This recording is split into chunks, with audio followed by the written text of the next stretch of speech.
off with Stephen. Hi, everyone. My name is Stephen Alous. I'm a co-founder and CEO of a company called Feature. We power a project called Huxley.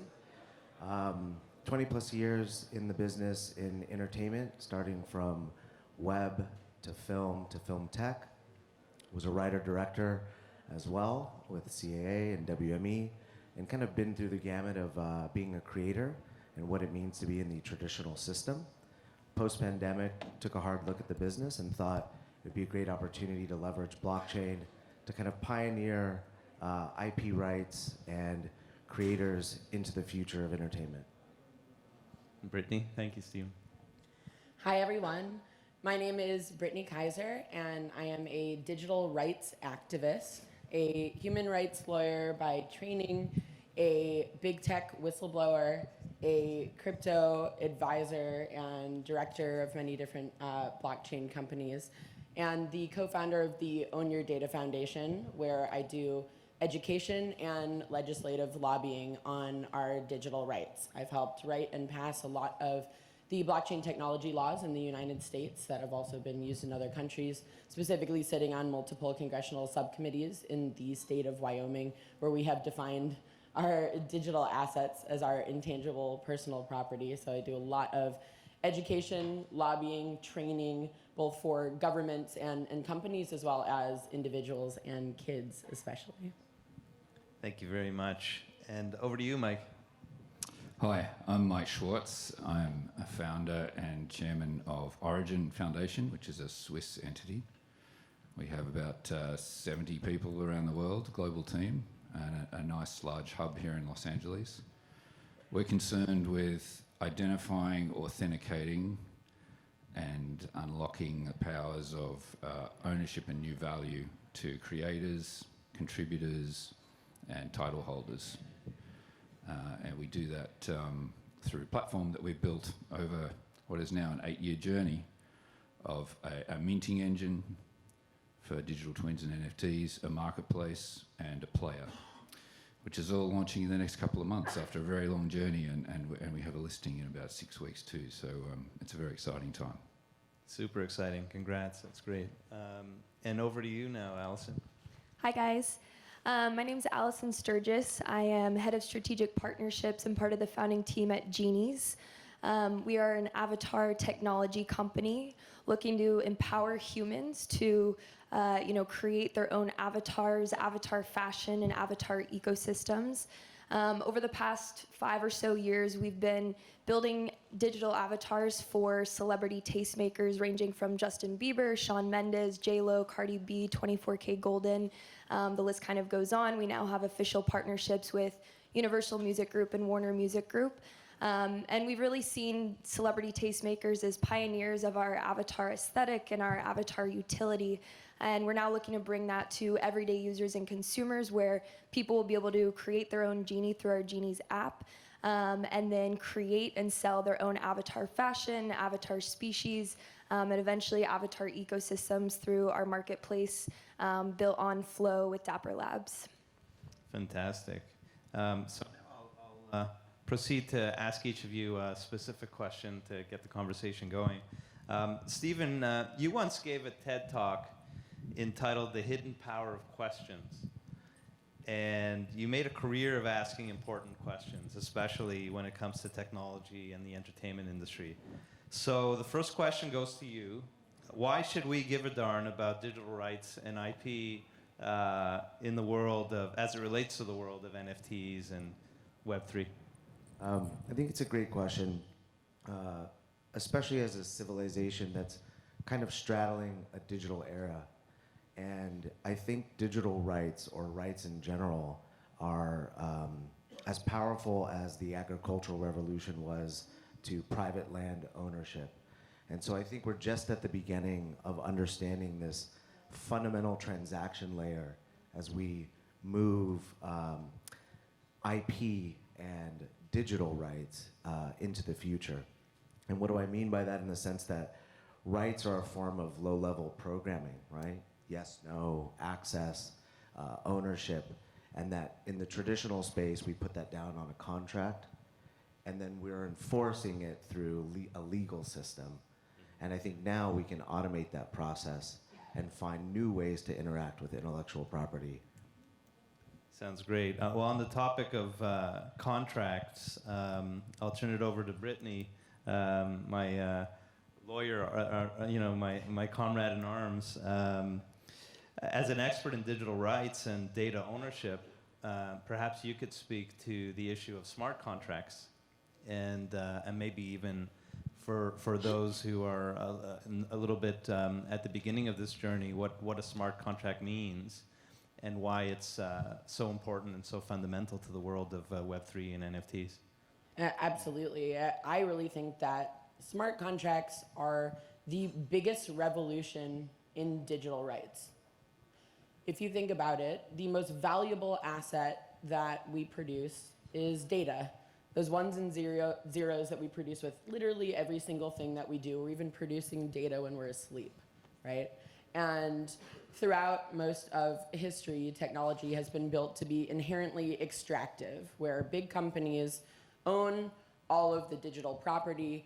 They give us access to it sometimes for free so that we can go and use their digital property to create them trillions and trillions of dollars of value.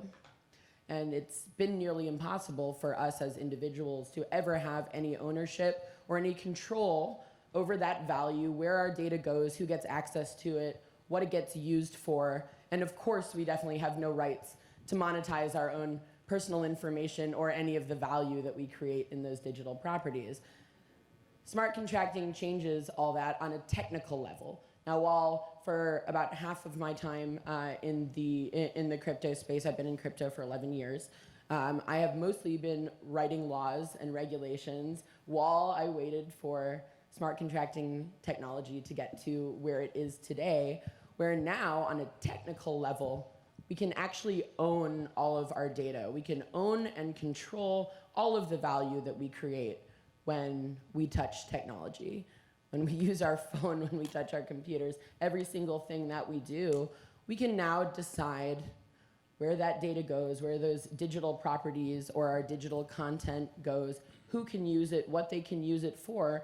And smart contracting, all it means is that it is a coded digital contract. So anything you can do with a paper contract, you can do with a smart contract. It's just a developer that's writing it instead of your lawyer. And I specifically advise a number of companies that are working on smart legal contracts to make sure that smart contracts are legally enforceable.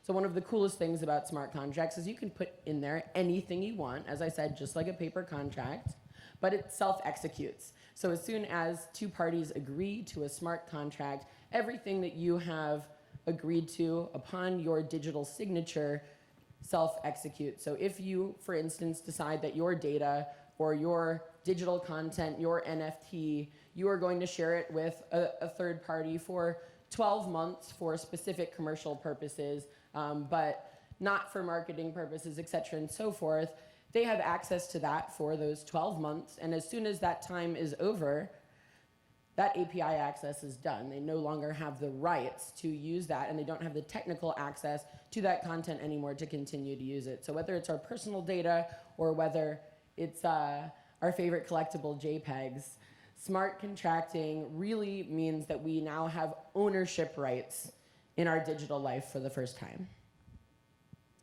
Thanks so much. Brittany, you're really a pioneer in this area, and what I would recommend to young lawyers or young students in law school is that they dive into this, because this is going to be a real area of explosion, and I don't know how many people have the kind of expertise you have. So that's great. I'm going to turn it over to Allison now. You've worked, Allison, with dozens of celebrities and tastemakers, as you mentioned, to bring their genie to different ventures in the metaverse, from virtual concerts to designing their own avatar fashion lines. Could you please give us your perspective on digital rights in a Web3 world as it relates to avatars, which is your specialty, avatar wearables, and opportunities at the intersection of art and technology? Yeah, absolutely.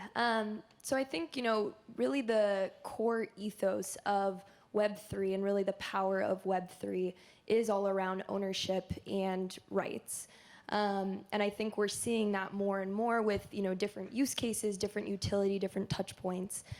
With Genies, we actually did recently announce giving full ownership to our users and to our tastemakers. So this means they have full rights over their creations, over their avatars, over their avatar fashion lines, and even full commercialization rights as well. So that means, anyone who's creating their own Genie avatar, they're able to use that for a movie or a commercial or a TikTok series or create their own brand and really help them build their own business. And for us, part of our roadmap is providing the kind of tools that then empower creators and artists and designers and future Gen Z prodigies in the design space to build what they want within this digital ecosystem, but then fully own and have the rights to their creations. So they really reap all the benefits of what they're building within the space. And I think that's so powerful in giving that kind of ownership and creation. And I also think it provides such an added layer of utility. Now those digital assets, they come with those rights. There is more value and more utility with them. And then the last thing that I'll really say about that, I'm totally blanking right now, but I'll end it there. Sounds great. Thank you. Mike, Origin is at the forefront of, as I understand it, identifying, authenticating, and unlocking the powers of certified ownership for creators and title holders. Given that and your broad experience in areas such as finance and strategy, what's your take on the mega news story of Yuga Labs acquiring CryptoPunks? How do you think that'll impact the world of NFTs moving forward? That's a good question, very topical, obviously. Let's take a look at what's really going on here, because it's a very interesting development for all of us.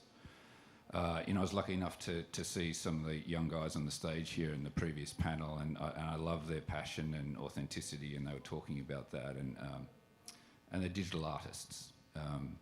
But NFTs, while they've been fantastic for art and digital art in particular, they're a Trojan horse for something much, much bigger. And that series of events is unfolding right now. And it's a huge opportunity for everybody in this room here, from all walks of life. Let's get back to Bored Apes. So what are they? Okay, so we could easily dismiss them as a series of mugshots of caricatures generated, so forth. And so what happened? They released those things early. They got price momentum. They became a status symbol. People don't need to buy a Lambo anymore. They can just buy an ape and stick it on their profile picture, and people know they're rich and cool. And some people buy watches, right? But that happened. And then they sort of figured out, there's some smart people in there, obviously. They figured out how to sort of feed them serum and get them to morph into other characters, and then they're acquiring other collections, and they haven't sort of blown the scarcity asset, so they've done that well. But there's something else that's happened on top of that, where they're starting to attach entitlements and experiences and access to markets and releases. Now, this is kind of life in reverse, because what's happened is an ape is becoming like a multifaceted ticket with entitlements. It just looks a lot cooler than your regular ticket, right? And everyone knows how much it costs and so on and so forth. So this organisation has put itself in place to challenge the likes of Live Nation and Ticketmaster and experiential organisations, and that's what's really going on, right? And that's why it has a massive valuation, right? So there's obviously some clever people in there, right? So that's one Trojan horse, and I'll just take 30 more seconds if I can, because sure, take as much as you want. It's very interesting. The next chapter is even bigger, and Origin's been working, as I said, for 8 years on building a series of platforms that can capture a great migration of global commerce. I'm talking about mainstream commerce to open decentralized infrastructure, building pan-industry platforms. And these are in advanced state and are about to start being launched. Now, they involved NFTs that are even richer. those NFTs can be not only for natively digital assets, but digital twins of real-world physical ones, like luxury goods and collectibles and art, fine art. And for those NFTs, we can embed much richer data, like high-resolution images for authentication and matching later in their life cycle for authenticity. We can guarantee authenticity for buyers and sellers. And we can embed things like finance information, warranties, insurance, bequeathals, service records, heritage data, all that information inside the smart contract universe. And importantly, we now have a layer 1 protocol like Definity's internet computer, which can handle scalability, performance, limitless capacity, built-in governance mechanisms. This is the kind of infrastructure that can house global commerce. And that's what we've all been building over this long period of time. So that's what comes next. And that's when real commerce, real industry migrates to this new open decentralized infrastructure. And that is absolutely a multi-trillion-dollar opportunity for everybody in this room.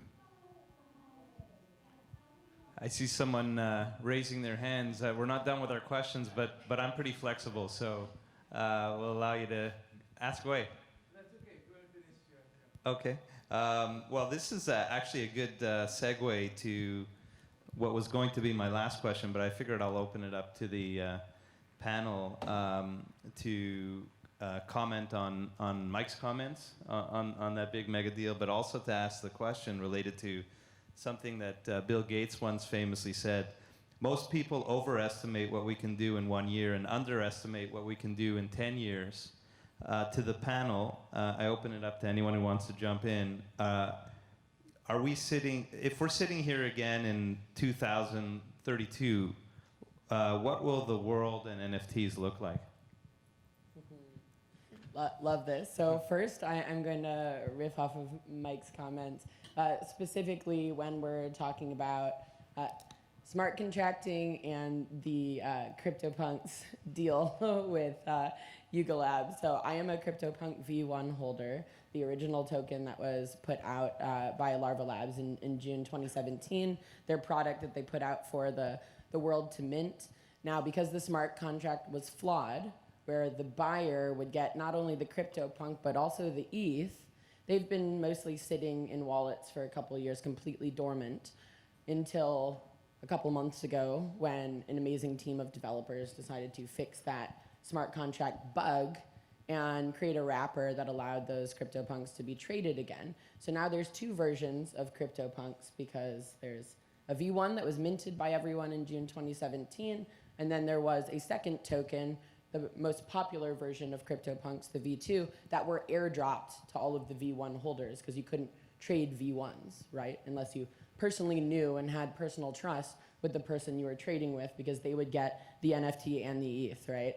And so when this wrapper was released a couple months ago, Larva Labs decided to freak out and blame V1 holders for violating the copyright of CryptoPunks V2. So they basically decided to serve a DCMA notice against themselves, which was really interesting and confusing for most CryptoPunks holders, and really start to take a legal issue with a smart contract that they wrote in the first place. Now, this comes back to my earlier comments when we're talking about smart legal contracts. When you put out a smart contract, what is actually in that contract, and is it legally enforceable? So are we including intellectual property rights? Are we including copyright inside of smart contracts? And can you bring that to the court of law and actually enforce those rights? I would say the majority, I know this is going to be very controversial at an NFT conference, I would say the majority of smart contracts right now are not legally enforceable. They are only technically enforceable. So if you create a token with a smart contract, you can trade that back and forth, but what is written in the smart contract, if you were to take that to a court of law, it is very unlikely that that is enforceable. And so one of the most important things we can do for the longevity of this industry, and going to your question, like what does this look like in 10 years, that right now when you hire lawyers to write all of your contracts, you will have a team of lawyers and devs that work together to create all of your smart contracts, to make sure that all of your smart contracts are not just unflawed in a technical way so that the smart contract self-executes and does exactly what you want it to do, but should you then use that in a court of law to uphold your copyrights, to uphold your IP or your commercial rights, or et cetera and so forth, that is actually what you have written within that contract and that it works. A question just came to mind. I'm putting on my own lawyer hat.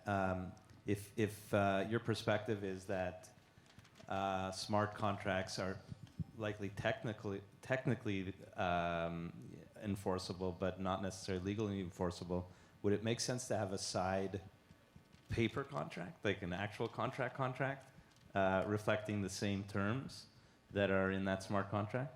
I mean, at this point, yes, because we don't have easy-to-use interfaces where people are creating smart contracts in the same way that paper contracts are currently created. So I still believe that is incredibly helpful, but hopefully for not too much longer. Right. The whole amazing thing about smart contracts is that you don't have to go to right. court or to into arbitration in order to enforce your rights, because it is technically encoded and it is self-executing, and the smart contract does the job of a massive legal team, right? So it's to take that headache away. Why do we care about smart contracts? Because it's going to take months and months and months of our lives that we would spend with legal issues away for every single product, every single project, and that is one of the biggest revolutions. Like, obviously, as someone that's legally trained and spent a decade in law school, the less that we can have, lawyers doing this menial work, or, people trying to enforce things by arguing in a physical court, it doesn't make sense. Let's just have our technology work for us. Great. Anyone else on the panel want to just chime in on this general issue? Yeah. I would. I think that Back to the CryptoPunks, Bored Apes as well. Whatever you CryptoPunks want to and jump Bored in. Apes. Whatever you want to jump in on. I think that at Feature we try to link the smart contract with the actual legal contract. We think that the offline and the online are starting to merge, and I think if you look at a lot of these projects, you typically have a terms of service which is not immutable, and it exists as a PDF or literally like on an HTML website, which could be modified at any point. Right. So by buying into that project, you're inherently agreeing to those terms at that time. But we believe that they should be intrinsically linked. And I think it's quite granular in the conversation, but on a very high level, we are establishing a set of rails, an operating system for these processes to work. And as we move into the metaverse, where there will be interoperability and a lot of opportunity for IP to flow through different ecosystems, it's imperative that we establish this kind of transaction or rails and guiding systems to allow for this new type of ecosystem and economy really to flourish. That's the first part. I think the second part here is that a lot of people want a sense of ownership when they buy these IPs. But I do think that completely giving away commercial rights is not really the solution. It's in my opinion, a little bit lazy, because there can be a period where you need to access your IP. And if you don't have the ability to, that you started your company in that way, then you're faced with a problem, right? You have really a hostile takeover of your intellectual property. Right, built in. Yeah, exactly. So we're looking at what the future of that gray area looks like and how to move forward from there. So it's the 5-minute warning, is that right? Yeah. Okay. Allison, if you wanted to chime in, and then we'll take some questions from the audience. Was there a specific question? If you had anything specific to add to this aspect of the discussion. If not, yeah, we'll move into the audience. I think going back to your Bill Gates question, kind of how we're going to see this space transform, I think there's kind of two big buckets. Obviously, one on kind of the innovation and utility side of things. Obviously, with cryptocurrency over the past few years, we've been seeing the power of decentralized systems. Then with NFTs, we're seeing the power of rights and ownership. And so I think as we continue down this path of innovation and collaborating across different technologies, we're going to see more and more innovation in how, these different digital assets and rights can be utilized across the board, whether that is avatar wearables or music licensing or real estate, of course, smart contracts as well from a legal standpoint. And then I think on the other side of that would be, I keep losing my train of thought. I'll just wrap it at that. Yeah, that Thanks. sounds good. So it looks like there's some questions out of the audience, and we only have a few minutes. So I think this was the first guy who jumped on us to ask a question. So we'll give it to you. Hi, Yeah. my name is Raj Abhyankar. I've created Trademarkio, which is a legal trademark search engine for filing trademarks. I've now started investing in a company called Enforceable to do exactly what Brittany identified as the issue, which is merging copyrights and NFTs. But it seems like in writing them on the blockchain, making digitally enforceable assets blocked by the Copyright Act can be enforced in federal court and provide standing. I'm also an IP attorney. So the bottom line that we are creating this company, but what I see as the biggest problem is education. The Web3 space kind of looks down on the traditional legal frameworks, and knowing your creator is very important when you establish a copyright interest. So how do we educate the Web3 community on the fact that they need to care about IP? I think this is one for Brittany, and then we'll take one more question and wrap it up. Yeah. Absolutely. So I think right now, NFT platforms that allow us to mint our own NFTs, because most people are not writing their own smart contracts. They're allowing the platform that they mint their projects on to do that for them. That platforms need to make it very obvious that what you are doing is encrypting your JPEG with a contract. So you are writing a contract. That is the encryption that creates the token. So you are basically wrapping whatever your JPEG or digital content is with a digital contract. Most people do not even understand that that's what it is. And so you really have to think about what is in that contract. I know most people in their physical lives would never flip to the back page of a paper contract and sign it without reading it. But all day long, we do that in our digital lives. Raise your hand if you've ever even read the terms and conditions of a single app on your phone. Anybody? Bueller. Right. So most people don't. And this is so important when we're talking about a new multi-trillion-dollar industry, because we're not there yet, but we will be with NFTs. Everything that can be tokenized will be tokenized. We have to remember that it's only a token because it is a smart contract. It is a legal contract. If we make them legally enforceable, that is wrapped around whatever it is that provides the actual value creation. So just like we wouldn't sign a paper contract without reading it, we should not be minting NFTs without knowing exactly what that smart contract is and what that means and whether it's enforceable in courts of law, not just in this country, but all over the world. Thank you, Brittany. I want to ask my friends in the back, do we have time for one more question, or? I'm assuming yes. Go ahead, last question. Yeah. Mike, in finance, it blew my mind. I'm C5, work at Wells Fargo full time. I'll get to the question. What keeps you up at night? That's a good one. Finding time to sleep. It's probably what keeps me up at night. I think it's a very good question. I'm so focused on execution and delivery that I don't really have time to stop and worry about stuff like that. But I guess I worry that there's a whole faction in this entire Web3 space which is fake. It's not Web3 at all. There's a whole lot of schmarketing.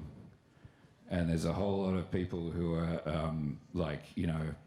have got a tiny kernel of something that's really decentralized and on-chain. And that's just taking us all away from the main game. And, the shilling that's going on around infrastructure that's just not there is not helping any of us. There's not much infrastructure that really is there. And I've already mentioned some of it today. I won't do it again, it'll pump it too much, right? But the stuff that can really house global commerce, you know, it has to scale, it has to perform, it has to have capacity, it has to have built-in governance mechanisms. We need the stuff that you've been talking about entirely on-chain. You know, it needs to be open source, it needs to be transparent, it needs to be inspectable, it needs to be tamper-proof.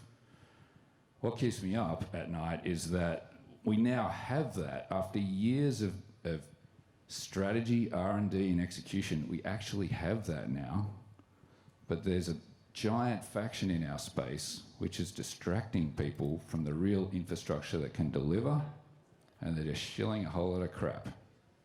That's what keeps me up at night. Well, thank you, Mike, and it's really been a privilege to moderate these 4 rock stars as I introduced them as at the beginning of the panel. Wanted to thank you all for being here. I hope you enjoyed it as much as I did. Very thought-provoking, and have a great rest of the day. Thank you, guys. Thank you.